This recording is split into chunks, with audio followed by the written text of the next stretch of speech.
me. I'm on a Black History run right now, you know, and it's funny, man, because like I said, growing up, I wasn't really, you know, my auntie on my dad's side used to educate me on my Black history. She absolutely did. Salute to my auntie.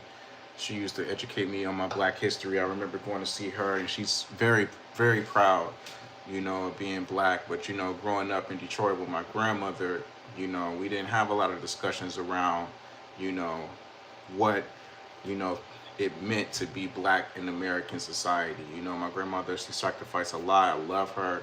Salute to her. If it wasn't for her, you know, I don't know if I would even be here.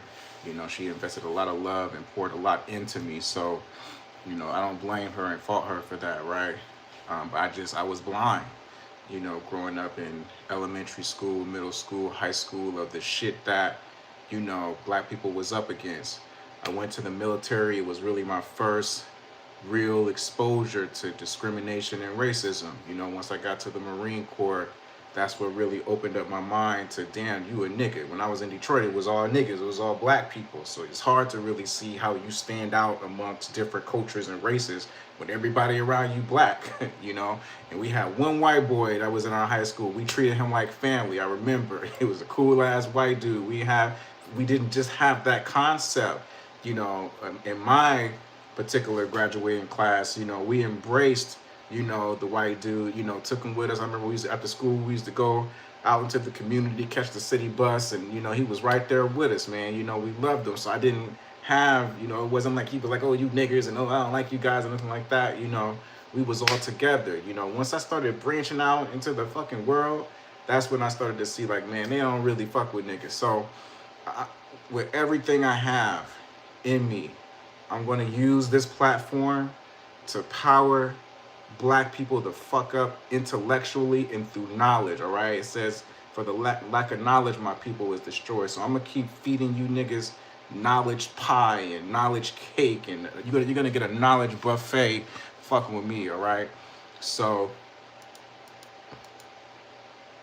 I want to talk to you about how the Jim Crow history still is at play, okay? A lot of these racists and these terrorists, right, and these different communities are still here. That spirit is still alive, okay? This is a spiritual war, all right? So a lot of that same spirit, that what is the spirit? Your mindset, your attitude, right? Your perspective, right? Your energy.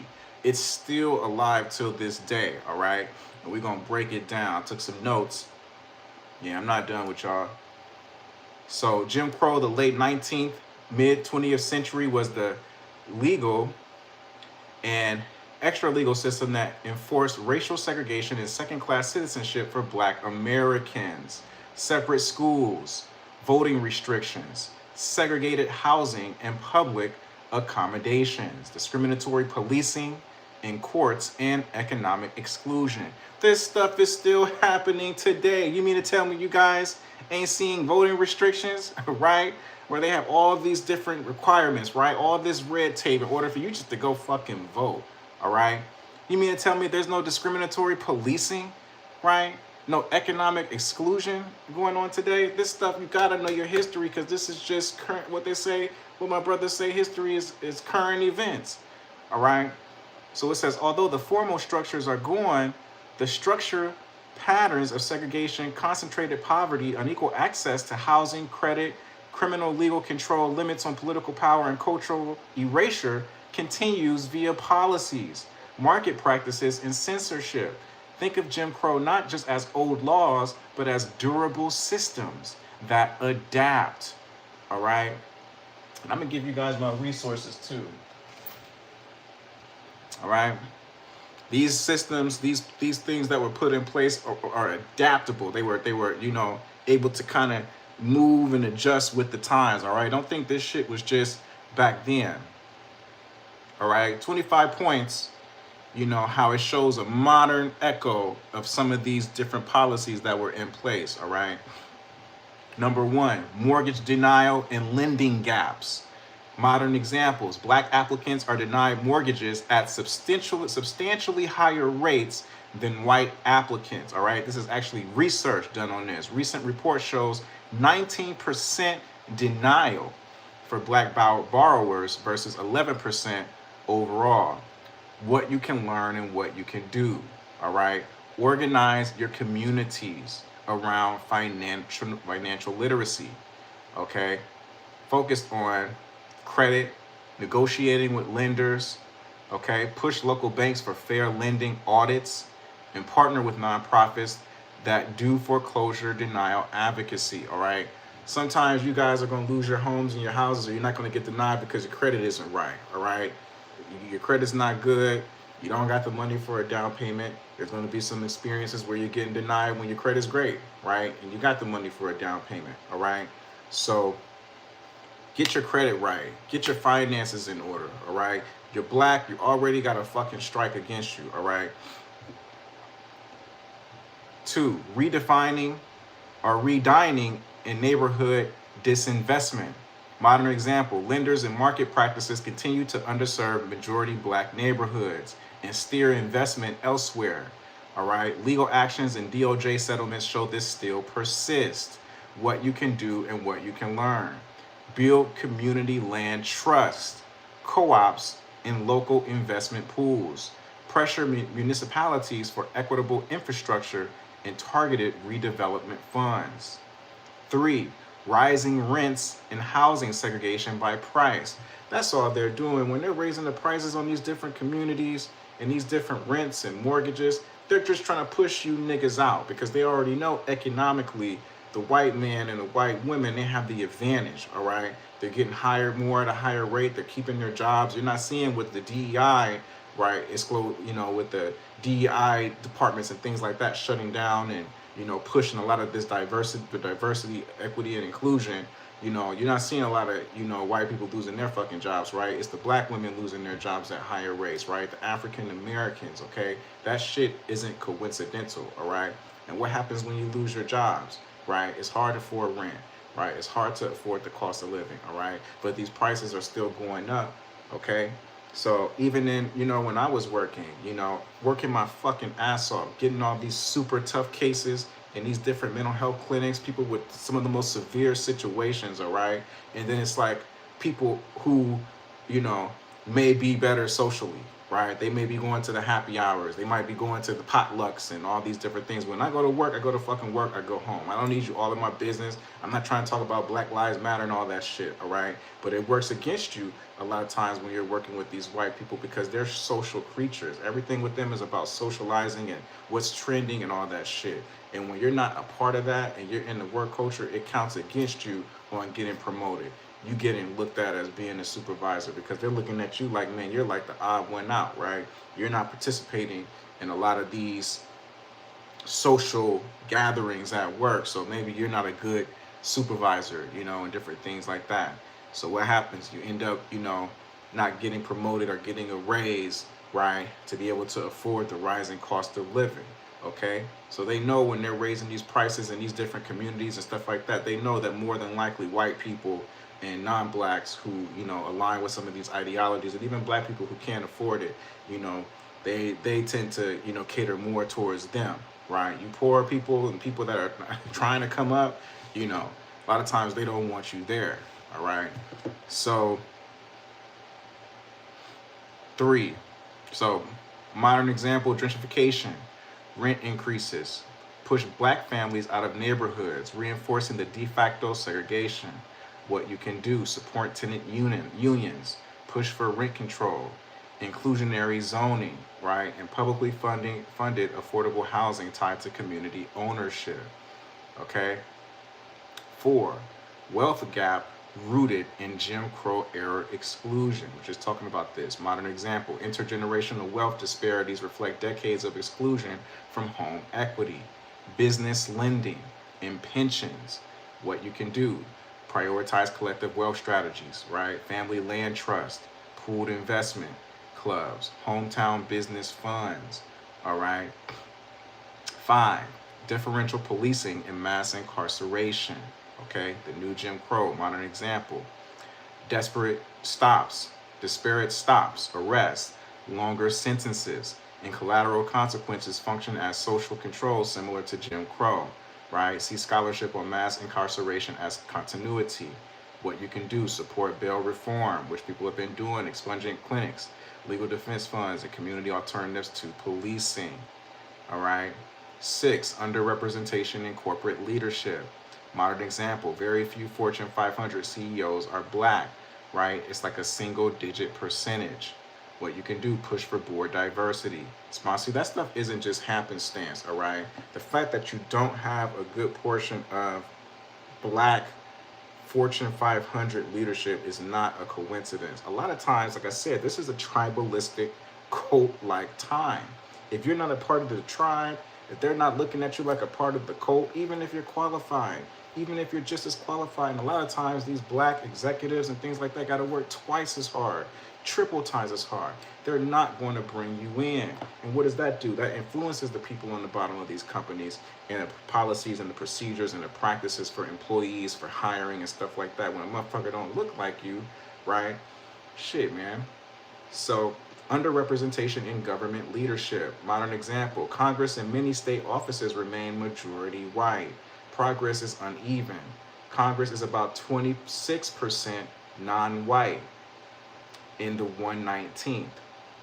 So that's about what? Shit. 74%, of the Congress, is basically white. So what you can do, invest in local candidates, recruitment, run for local office, right? I think my grandma was saying that they had, mayors that were running, and a lot of them were African American, and a lot of the black folks didn't even show up to vote. We got to get out there and vote if you want this representation. It starts even at that level in your community, going out there and voting for your people, Because a lot of times, in some cases, those opportunities are there. Yeah, you might get some pressure, you might get the heat, but you got to go out there and you got to vote, okay? 8, judicial and legal system composition matters. Modern example, the racial makeup of judges affects outcomes. Recent appointment patterns matter for policy and sentencing. What you can do, support judicial accountability efforts, track nominations, and mobilize around confirmations in local prosecutor races. 9, censorship, book bans, and curriculum erasure. Modern example, widespread book bans and state restrictions, anti-CRT measures limit teaching black history and structural racism, right? Advocacy groups document thousands of recent bans, okay? What you can do, defend school libraries, create community reading programs, and run local curriculum councils to keep accurate history taught, right? 10, so that's a big one, them just wiping the curriculum, and they're already wiping it out of the museums and out of the history museums. 10, media under coverage and erasure. Modern example, key black history events or perspectives are minimized, or news cycles focus on crime frames rather than context. Gatekeeping and media ownership amplifies this. What you can do, build and support independent black media, right? You got the business channel on YouTube, independent black media. The brother is working his ass off every day, Jason Black, to put this information out there, okay? Support brothers like that, all right? Demand accountability from mainstream outlets and use social platforms to amplify community narratives, right? 11, tokenization and symbolic inclusion. Modern example, institutions showcase token diversity while policies remain unequal, right? They might have like 1 or 2 black people on the scene that they include, right? That tokenhood, right? That tokenism. All right, we're not going to let a lot of you qualified black people in. We're going to let about 1 or 2 of you guys in to kind of show that, hey, we're diverse. I got a couple black people in here. Shit, get off my back, right? So what you can do, measure power, who sits on boards, who controls budgets, and push for genuine decision-making roles. 12, economic exclusion via price controls, market manipulation. Modern example, policies and corporate behavior that raise cost of living, healthcare, prescription drugs, housing, disproportionately squeeze black households, all right? What you can do, advocate for price transparency, public options, and policy that targets regressive cost, okay? 13, voter suppression and administrative barriers. Modern example, ID laws, polling closures, purges, and rollbacks of early voting resemble Jim Crow tactics to diminish turnout. What you can do: build voter protection squads, legal challenges, transportation to polls, and local civic education. 14. Insurance and credit deserts. Modern example: higher insurance premiums, limited credit options, and predatory financiers concentrate financial harm. All right, what you can do: create community credit unions, transparency campaigns, and municipal ordinances regulating predatory lending. All right. 15. Health disparities and medical neglect. Right. Modern example: Black communities face worse access, higher maternal mortality, and under-resourced hospitals. Structural outcomes of segregated investment. What you can do: advocate for community health centers, maternal health programs, and data transparency. All right. 16. Employment discrimination and hiring pipelines. Modern example: bias in recruiting, background checks, and networking keeps many Black professionals out of certain industries. What you can do: sponsor apprenticeship programs, diversify hiring panels, and support anti-bias audits. All right. I believe there's a lot of bias in recruiting and, who they decide to bring on, and even a lot of times when they bring you on, depending on the person, I'm not going to say all, but they're going to probably be extra hard on you, extra critical of you, and, probably be on your ass, right, while you're working. 17. School funding gaps and segregation, right? Modern example: local property tax funding means Black children often attend underfunded schools. A modern segregation mechanism: what you can do: lobby for state funding, reform school desegregation remedies, and community enrichment programs. 18. Cultural appropriation and narrative control. Modern example: Black cultural products are monetized while the creators get limited control or credit. What you can do: build IP savvy collectives, enforce contracts, and support Black-owned creative businesses. All right, support Black businesses, support your people.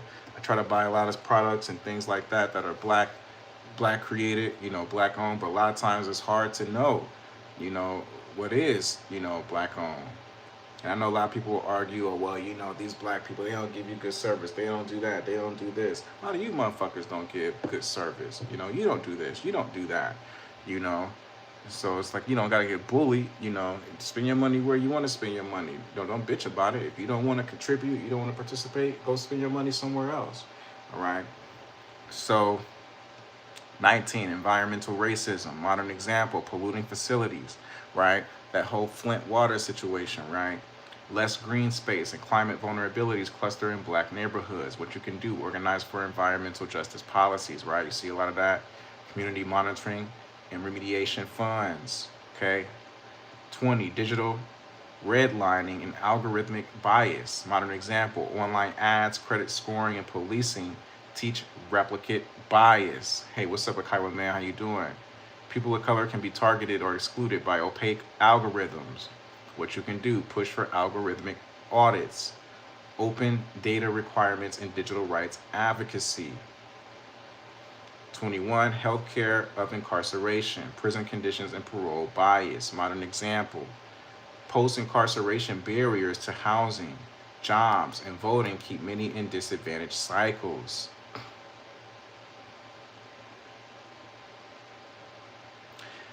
Yeah, man. You're right. Even as I'm doing some of these videos, man, it's just like, people have become so... Social media was a motherfucker, man, because it made people so particular and nitpicky about so opinionated about everything, and it's like they'll strip you down to the bone, right? Where even when you're trying to be a voice, even in a Black community, right, they don't want you to be too light. They don't want you to be too dark, right? They don't want you to be too loud. They don't want you to curse too much.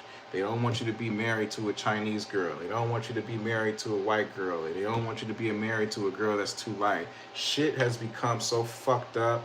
Like, even when you're trying to spread knowledge and to do the best that you can, God knows your heart, right? So if people don't understand, they don't know, to hell with them.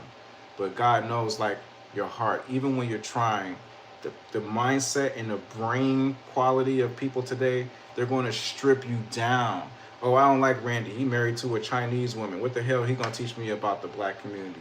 Oh, I don't like Randy. He cursed too much. Or, oh, you know, Randy, you know, he got this, he got that. You know, I'm not gonna take. It's fucking. It's like it's almost like you just gotta give it to the Lord. I'm gonna still keep putting the information out there because it's just important to me, like to have, you know, resources for people. You know, honestly, I think those of us who interacted with other races before this so-called race war began at least got to learn things and see how other communities move, and that's useful information for us. Yeah, it really is, man. Like I said, man, people have become so nitpicky and so prejudiced and, you know, so biased where their preferences and their biases get in the way of them really being open and receptive to information from people, right? They want you to look a certain way, they want you to be a certain way, they want this caricature, you know, of who they believe is credible to receive information from. You even see this a lot in the black community. We got to get beyond our biases. Right now, it's not the time to be like, oh, I'm going to shut you down because you're married to a fucking Chinese woman or a white woman. You know, listen to the fucking message, all right? You ain't got to look at this person like a father figure, right? But if they're sharing some wisdom and some gems that can be applied to your situation or just to make you think, right? That's enough. You know, it's not saying you got to fucking marry the person, you know, but they just discredit you. This generation looks for any reason to discredit, you know, voices of reason.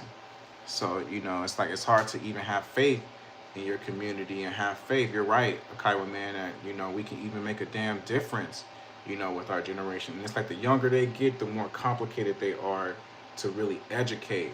If you're doing fuck shit, you know, immature things and stuff that where they don't really have to think, oh, they'll feed on that all day.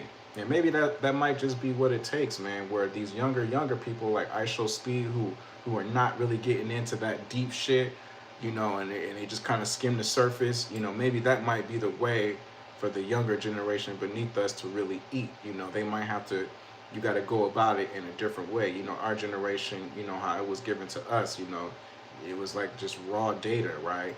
But for them, you know, you might have to go through the superficial shit and for them to kind of see like, oh yeah, you're just like us, man. We're superficial too. We don't give a fuck about that deep shit either. It's just about money, money, money and popularity. And then from there, then they can kind of loop in some of the knowledge and, you know, the realities that need to be discussed. But, you know, my generation just kind of going straight in, you know, with the knowledge and, you know, it's not easy, man, you know, but I'm not going to give up, you know. Disparities in small business financing. Modern example, black entrepreneurs are less likely to get venture capital for fair bank loans. What you can do, create pooled capital vehicles, vendor diversity requirements for municipalities and mentorship networks. 23, surveillance and policing of black public life. Modern example, over-policing of black neighborhoods and surveillance tech targets communities of color. These motherfuckers will over-surveillance us all day, but they'll let the white boys climb the roof and do all kind of atrocities, man. That shit, I don't understand that shit. There is somewhere in the book of Leviticus where it said that a priest should not be lame or unattractive. Yeah, man. What we can do, advocate for privacy protections. I know that it's not verbatim, but essentially God was saying that a priest should be normal looking and probably even good looking because he knew as our engineer that we would naturally be attracted. Yeah, the people who sort of have these sort of like symmetrical features and different things like that. Yeah, you're right. To beauty. So you're probably onto something that you have to appeal to people where they are. Yeah, man. 24, criminal records and collateral consequences. Collateral consequences. Modern example, arrests that never led to conviction still block housing and employment. A lingering Jim Crow control lever. What we can do, fight for sealing, expungement laws, ban the box policies, and housing protections. 25, elite colorblind rhetoric and symbolic gestures. Modern example, public officials or corporations make statements of support while opposing policies that would materially close gaps. For example, opposing targeted remedies. What to do? Demand policy, not platitudes. Require measurable commitments, timelines, and independent audits. Yeah, you're right, man. Like with this generation, if you just average looking and if you ain't eating that fucking Whataburger and, you know, White Castle, and if you're not showing that carnal sort of just low frequency shit, they're not gonna vibe with you. It's almost like you gotta become foolish to this generation to show like, hey, I'm a fool too, man. I do that goofy shit too. And they're like, oh man, this motherfucker goofy like us, man. Yeah, he cool, man. Come on. And then once you get in with them through off that foolish shit, then that's when it's like, okay, you can have an opportunity to educate them. But if you come in like wise and, you know, not that we're wise in our own eyes, right? We extract from the word of God. But if you come in too smart, you know, with this new generation, they're gonna reject you. You know, they're gonna reject you. You know what they say, when in Rome, do what the Romans do, right? You know, I think my generation, you know, and you got some dudes that are kind of goofies and that can be really silly, and that's how they connect. You know, they connect through the silly shit. So, you know, only God can judge, right? You know, that's what works for them. You know, I can connect. Says, hey Randy, hope you got your thoughts under control and not the other way, because you know, because last time, yeah, you know, God is good, man. I'm just trying my best, man, to just educate, you know. Says, yep, had a huge resurgence because of jokes, social media, memes, good looking people, etc. Richard Spencer has big money behind him, right? Nah, man, I'm just trying to educate, you know, the black youth, man. We're in a really dire situation, you know, and it's hard to explain to people who are not in the black shoes. You know, it's hard for you guys to, you know, you guys can see through the media and through the news and things like that, but it's when you're not walking this path and this journey, it's so hard. You know, it's so challenging, you know, and people look at, you know, a lot of the famous black folks and they're like, man, you guys got it good. You guys are living good, but you guys don't know what's going on behind the scenes, behind the camera, off the phones, right? It's a lot of complex discrimination and racism going on right now. You know, it really is. They just hung a black man on Delta Mississippi University campus a couple days ago. Hung him on the fucking university, Maria, right? Like, they're still lynching niggas, you know, in 2025, right? And it's like, you're not going to see any public uproar and people going crazy about it and shit, you know. It's like, it's crazy, man. Even they don't have it good. I see the worldwide, the soft power of black people in entertainment has fallen tremendously. Yeah, man. And I got a son. I got a black son, you know, and I know he watches my YouTube channels and I want to leave him with something, you know. It's like, it's just complicated, you know. I don't want them to be hateful towards other people, man. And, you know, I don't want them to turn into the enemy, you know, trying to resist the enemy. So you got to walk a fine line. Everything has to be so intricate, you know, and it just gets nerve-wracking, you know. It's like, and if you don't say anything and you just sit on your hands and you're just like, well, everything's just jack up. Just let the cards fall where they may. Then it's like you feel guilty because you feel like, you know, as you get older, you know, I'll be 40, you feel like, man, especially as a combat veteran, I was good enough to go fight for this country in Iraq and to go fight for all these other political people in power, but I can't be good enough to fight for my community, you know. So you feel like a hypocrite if you just sit around and don't do nothing and don't say nothing and you just run away. So, but it's like you got to be so specific and so particular about your words, and everything is so PC for us. But then it's like other people can say what they want, so it's just complicated, you know. But God is good, man. I just give it to the Lord.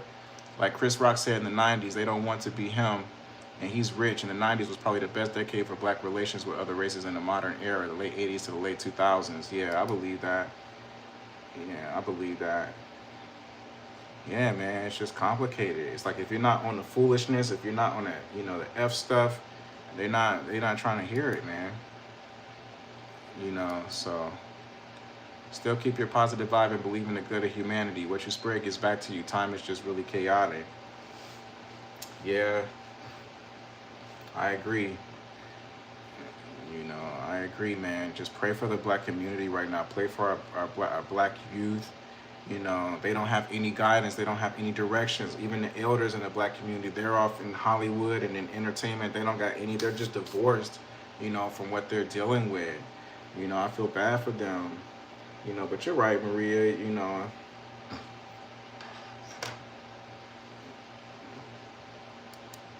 It's really sad, man. They don't have any elders, you know.